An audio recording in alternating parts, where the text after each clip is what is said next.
اپنے بیٹے سے وصیت کرتے ہوئے کہا، بیٹا، میرے مرنے کے بعد پیروں میں یہ پھٹے پرانے موزے پہنا دینا۔ میری خواہش ہے مجھے قبر میں اسی طرح اتارا جائے۔ باپ کا مرنا تھا کہ غسل و کفن کی تیاری ہونے لگی۔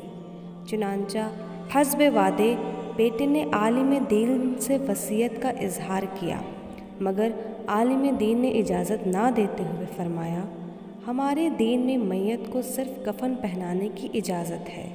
مگر لڑکے نے کافی اصرار کیا، جس کی بنا پر علماء شہر ایک جگہ جمع ہوئے تاکہ کوئی نتیجہ نکل سکے، مگر ہونا کیا تھا، لفظی تکرار بڑھتی گئی۔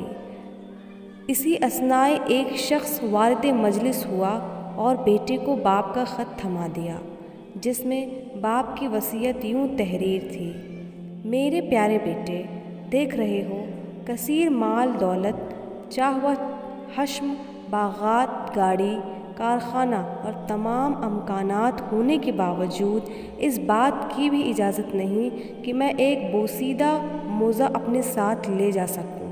ایک روز تمہیں بھی موت آئے گی، آگاہ ہو جاؤ کہ تمہیں بھی ایک کفن ہی لے کے جانا پڑے گا، لہٰذا کوشش کرنا کہ جو مال و دولت میں نے ورثے میں چھوڑی ہے اس سے استفادہ کرنا، نیک راہ میں خرچ کرنا، بے سہاروں کا سہارا بننا، کیونکہ جو واحد چیز قبر میں تمہارے ساتھ جائے گی وہ تمہارے اعمال ہوں گے۔